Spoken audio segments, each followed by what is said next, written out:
Hi friends, and welcome back to my channel. My name is Tammy Ernest for those of you who are new, and I am a longarm quilter, and here on my channel I like to share customer finishes as well as the personal projects I'm working on at the time, and I invite you into my studio today. So I do have some updates on my own personal sewing and lots of customer quilts. I am surrounded by beautiful quilts this week. So I'm interrupting this video to let you know that once I began editing this week's video, I realized this was way too long for one episode. So I'm actually going to cut it into two, and this week I'm going to show you the progress I've made on my own personal sewing, and then next week I'll post all of the customer quilts that you see all around me.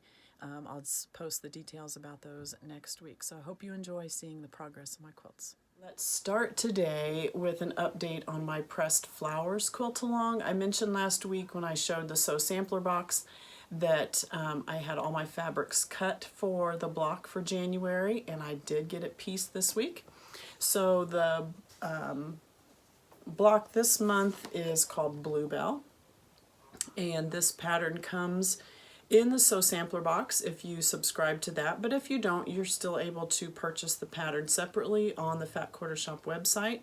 And so this quilt along is just about done. We just have 2 more months, I think. This is block number 10 if I'm correct. And so we just have 2 more blocks, and then we'll get the setting instructions. So here is what mine looks like. Now all of the blocks for these, this measures, the finished block measures 12.5 by 12.5 unfinished. Once it's in the quilt, it'll be 12 by 12. The flowers are all set on point like this. I have not seen the final setting instructions, but because all the blocks are made this direction, I'm just sure that the quilt is going to be set on point, which will be really fun. This block looks a lot more complicated than it really was. This was not hard to do at all. You can see, if I turn it this way, you can see how it's put together. We have a square triangle there, and there, and there, and there. So 4 of the same blocks. You have the center block, which is the light pink with easy corner triangles on all of the corners. Then the third block is this one right here, and it starts out as the dark pink rectangle, easy corner triangle on this side, easy corner triangle on this side. And there are 4 of those blocks, 1, 2, 3, and 4. And when you rotate them in different directions, you get that very cool pattern. This block would be very pretty in just a quilt. You know, take off the brown prints here, but just this in different colorways would be super, super pretty.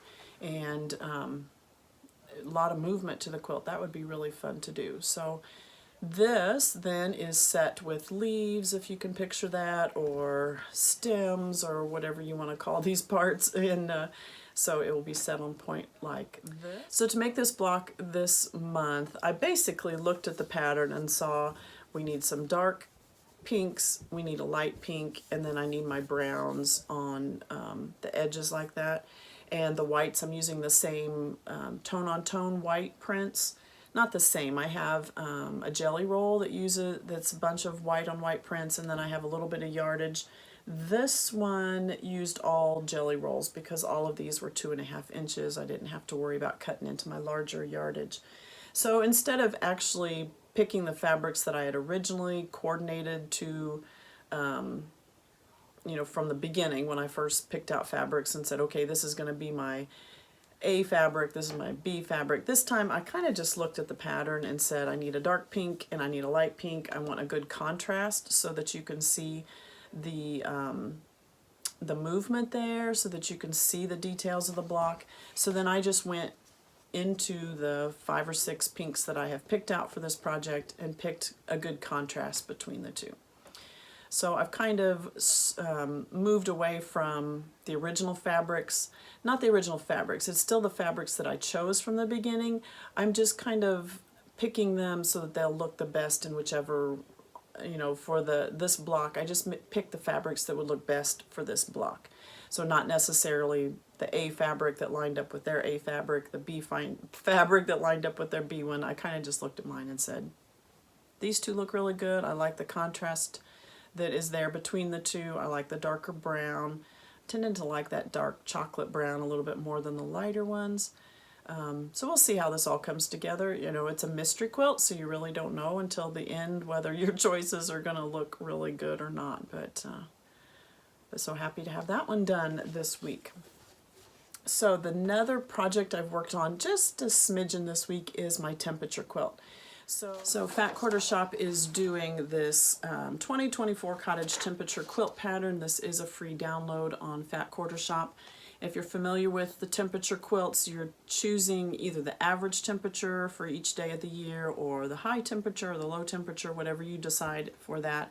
I'm actually doing high temperature for our area of the country, or actually my town right here is what I'm looking at, and I am choosing the high temperature for the day, and then you have colors that coordinate into a range of temperatures, and you put those together. What I love about this temperature quilt is each house represents 1 month. And so last week I showed you the fabrics that I had chosen. I have chosen a bundle of Essex linen, actually 2 Fat Quarter bundles, one that's more the autumn colorway and then a spring colorway, so that I could get the range of colors that I needed. So I spent some time this week actually choosing my colors out of those Fat Quarter bundles, and I pressed them with my best press, and I'm loving it. I'll show you these so far. So I spent some time spritzing best press on them and then ironing them, and then I cut just a little corner off of each one so that I could coordinate them with the color chart that is in the pattern. So I went with a little more muted colorway than the actual Bella Solids that they suggest. And mine, because they're linens, they've got a little more of a weave to them. You can see some of my colors. Some of them are more solid, and then some of them you can see the red and the white weaved in there with it. And so you'll notice that one is blank. I did not have a good color from the 2 Fat Quarter bundles that I had chosen to actually put there, and it was a temperature of 106 plus.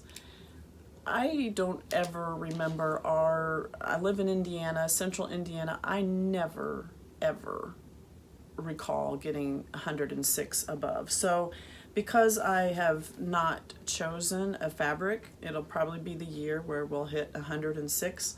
I can't imagine that we would. So I didn't worry about it. I just left that one off, but you know, I guess it would prove me wrong. So I have not actually made any blocks yet. That is the next step in my process. But you can see how mine coordinate. They're all a little more muted. I love this.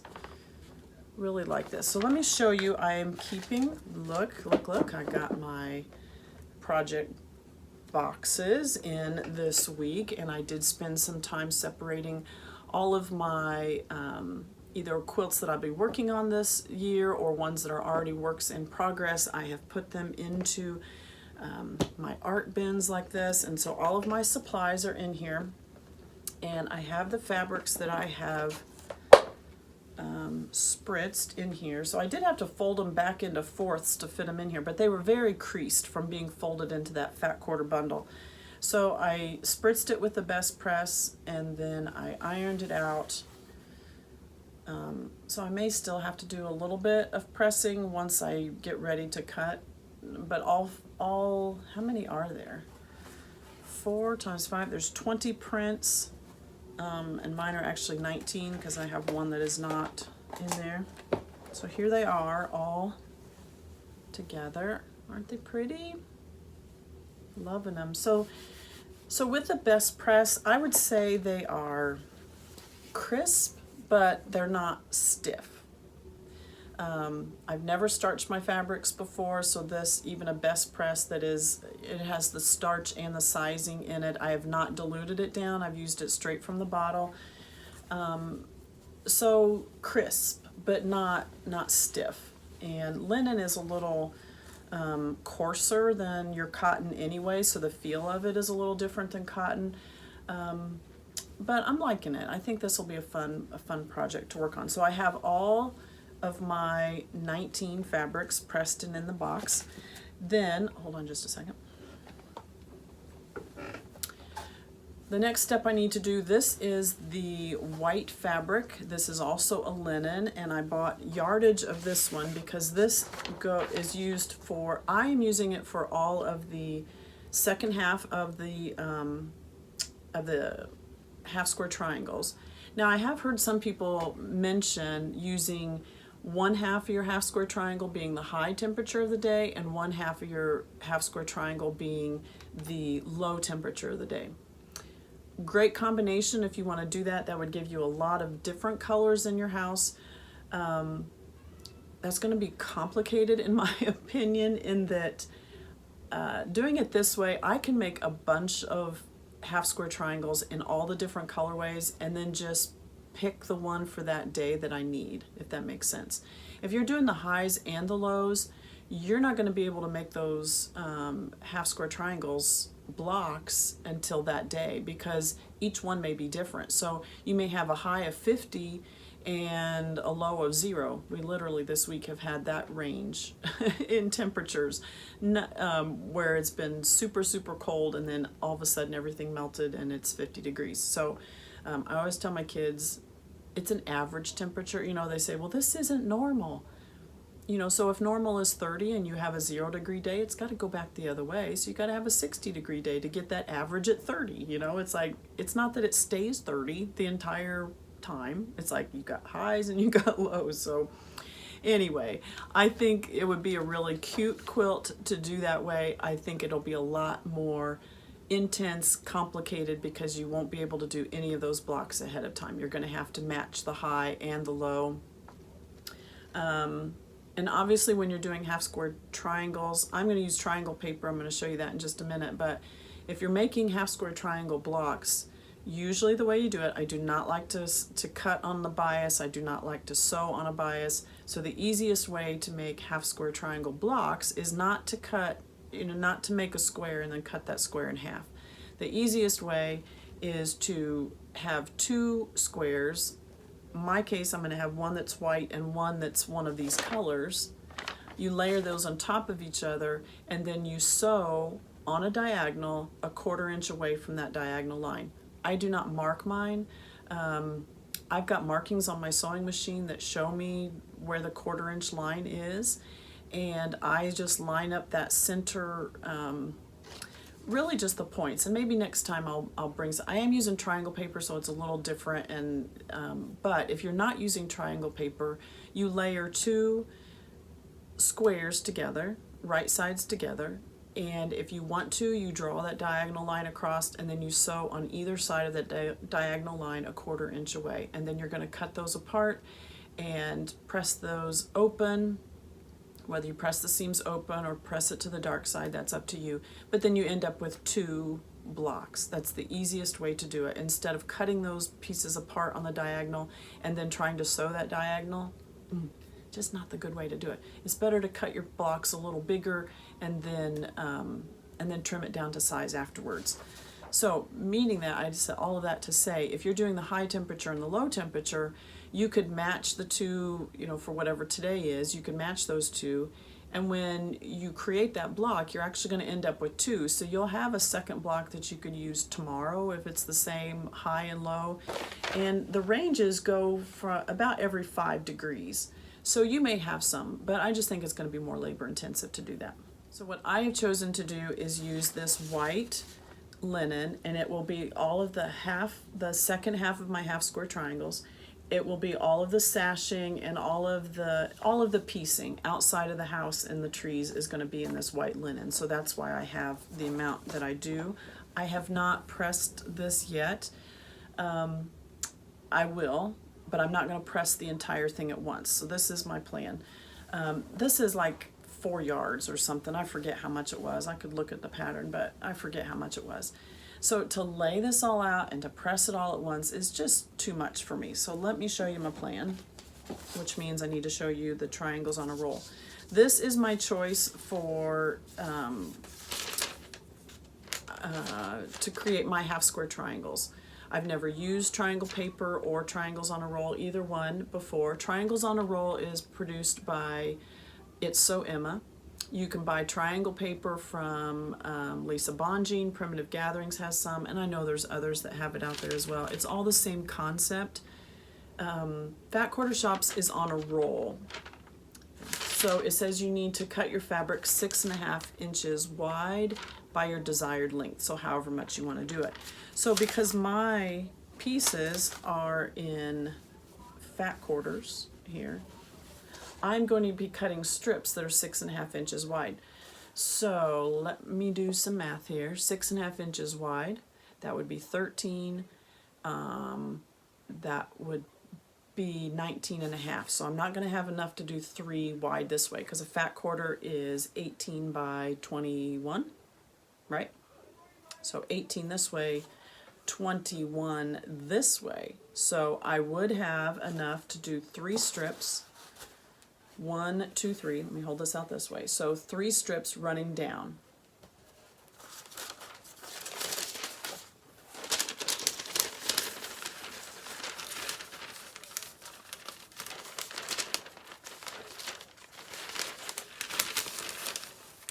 Like this. And what am I going to get on there? 3, like this. Okay, so I'll be able to cut 3 strips. So what I will do is I will cut my fat quarter into 3 strips, each 6.5 inches wide. It could be a little bit bigger, no smaller. Then I'm also going to cut the white into 6.5 inch strips. And then you layer the two. Right sides together. now it's upside down.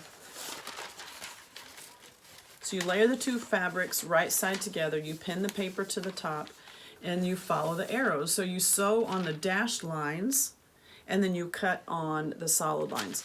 So I'm doing the same thing as I do when I don't have the paper on. So we'll see whether I like this or not. I don't know. But you're doing several at once. So I can sew up this way, and then I go over. You know, how far can I go? I don't know. You sew on all of the dotted lines. So I don't know. I'll figure out a path to go as long as I can without having to break my thread. So you may be able to do, instead of just running 1 through at a time, if I'm not using triangle paper, I'll at least be able to do the 4. I wonder if I can even do 2 by going all the way up as long as I can, then cutting across. I don't know. I'm going to play with it and see, and I'll let you know. So, because I need 6.5 inch strips, I will be spritzing this with the best press, probably, 12 inches, however wide my ironing board is there, and then pressing that part, and then cutting those strips, and then pressing the next part, and then cutting those strips. So I'm not going to press the whole thing at once and then try to cut my strips. I'm going to do it little sections at a time. Because we're in colder weather right now, and you can see by their houses how your colors change through the year. So really I'm only going to have to do these colder temperatures right now up into maybe the 40s, 50s. There won't be very many of those right now, and then as we move through the months, I can begin cutting all of it. I don't have to cut everything at once. So that's my plan. Those are my fabrics. I'm keeping it in my art box, and I have my triangle paper. And I'm hoping this week to get at least my January ones done and start onto the February ones and see where I get. And I will let you know how I'm liking the process of the triangles on a roll, how I'm liking working with the linen, and just how the whole thing's going. So that's an update on my temperature quilt. So I have one more thing to share with you today before we move on to these customer quilts. When I first began my long arm business, I did long arm quilting, but I also made custom quilts. So I would have people come to me who were not quilters, who wanted a t-shirt quilt, or they wanted a baby quilt, or they wanted a wedding quilt, and I would sit down with them and I would talk with them, what their ideas were, if they'd seen a pattern and they were wanting me to recreate the pattern. I would just give them ideas. They weren't quilters, and so I did custom quilts as well. Now that my long arm business has grown, about 6 months ago, I pulled that down off my website. I no longer make custom quilts. My time is spent doing my own quilts, which I want to do, and then also long arming the customer quilts. So I no longer make custom quilts. But the day that I went to pull that down off my website, I pulled it down and then I went over to check my email, and lo and behold, I had an email that had to have come in just a couple hours prior to this, asking if I would make a custom quilt.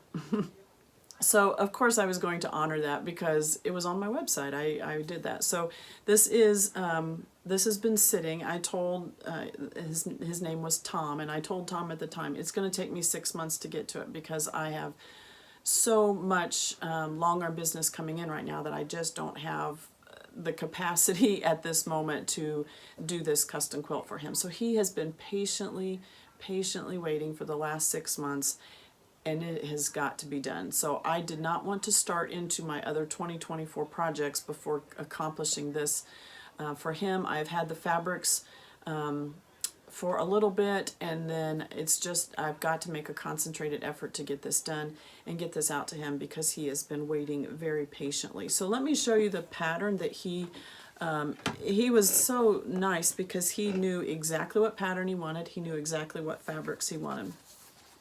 So let me show you.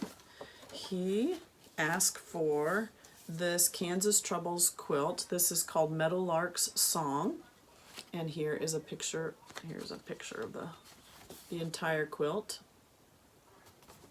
So this finished quilt will measure 72 by 72. And he wanted to use Kansas Troubles fabrics, but he didn't want the black. So you'll notice around the edges, not this one has blues in it, but he sent me a picture of this pattern where they had used a lot of blacks, and he didn't want the blacks in it. So we have swapped out, very similar to this pattern, we've swapped out the blacks for the blue that is shown here. And I have been diligently working on this for him this week. So I have, everything is cut, all my fabrics are cut, they're just waiting to go together. And I am working on these flower blocks that are right here in the middle. Let me show you the ones that I have finished.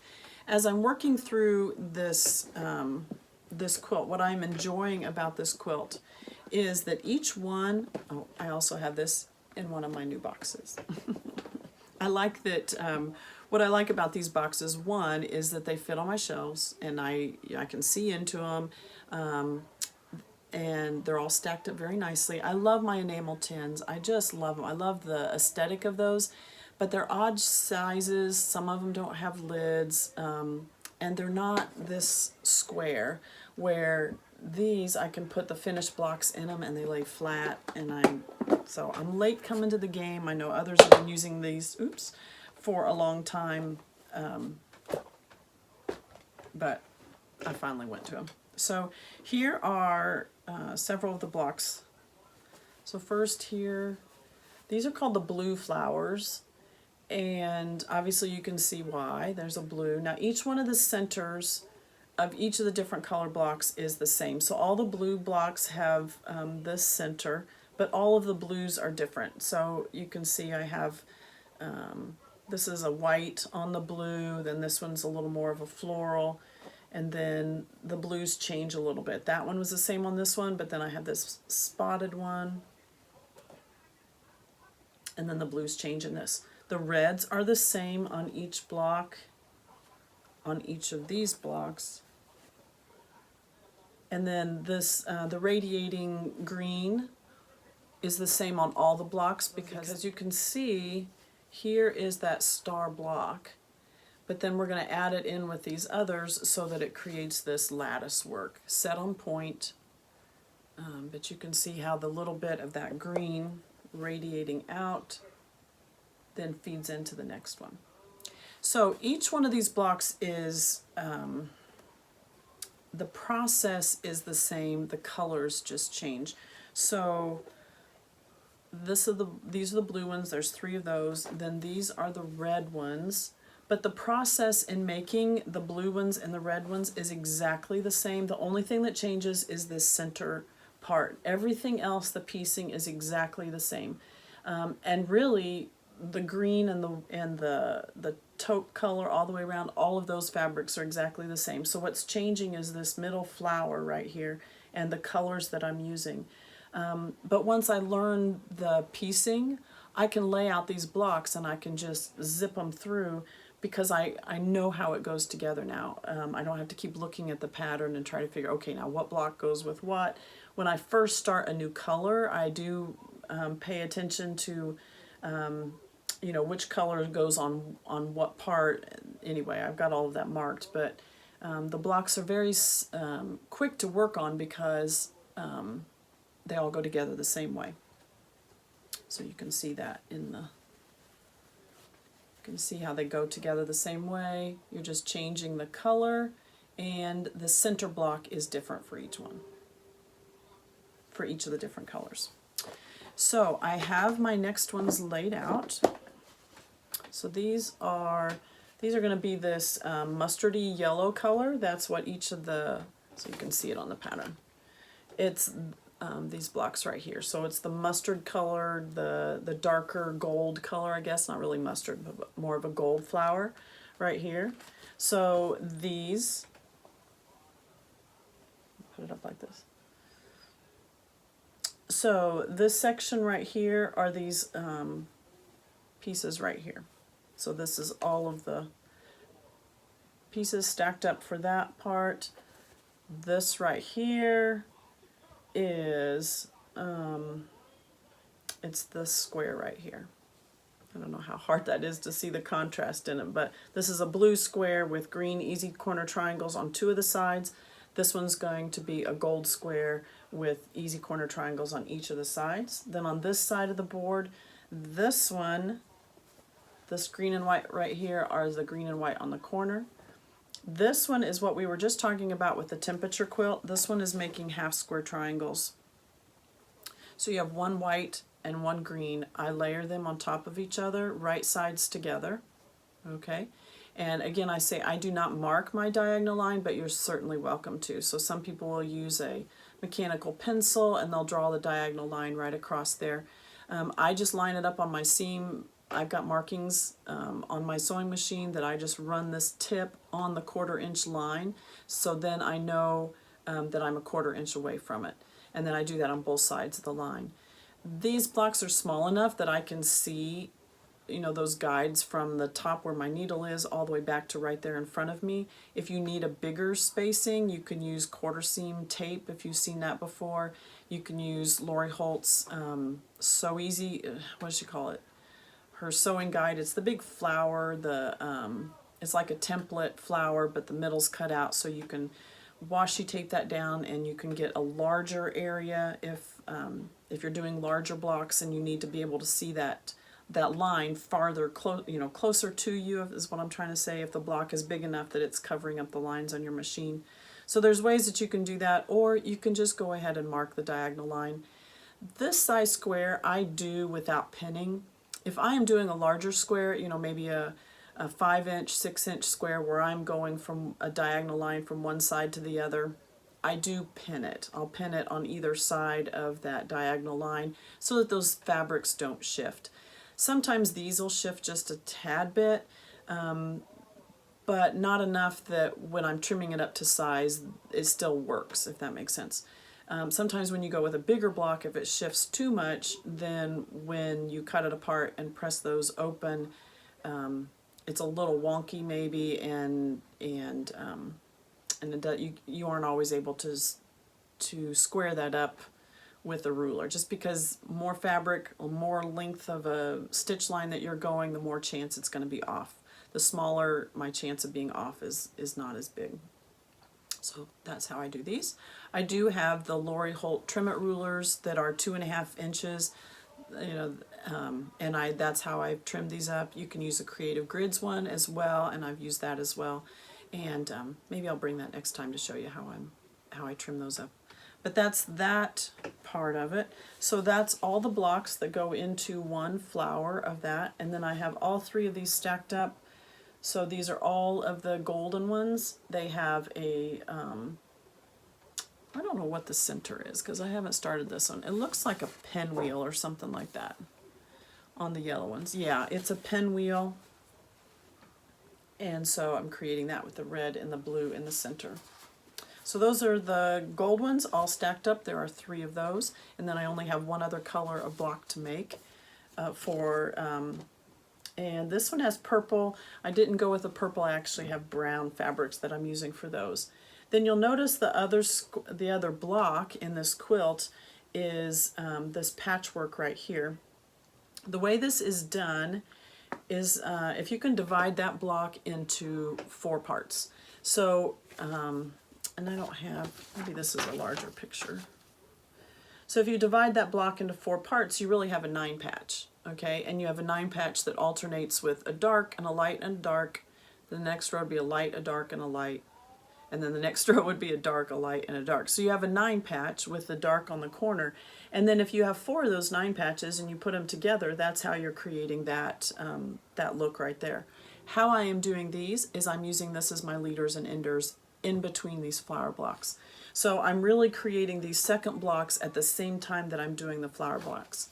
I did put all of those 1.5 inch squares, that's what it's made out of, into one of my enamel tins, and this is sitting next to my sewing machine. So when I get to, so how I would do that, let's say I run all of these white squares I'm doing as easy corner triangles on top of the screen. When I get done with those 4, then I'll grab a light and a dark from here and run that through next, so that then I can take those pieces off the back of my machine, press those as I need. So I'm just doing this at the same time, and that's kind of fun because I'm making more of the quilt. Instead of doing a bonus project like I normally would do over here, I am actually working on the same quilt and getting 2 blocks done at once. So this really needs to be done this weekend. I'm doing a concentrated effort to get this done. It's really been enjoyable. I've been listening to audiobooks and sewing along, and so this will be getting to Tom in the next week, and I so apologize for it taking so long, but it's going to be done. All right, so that was a long time working on my own projects. So how about... So thanks for joining me today. I hope you'll come back next week and see all of the customer quilts and the finishes I had on those. And remember, every quilt is worth finishing.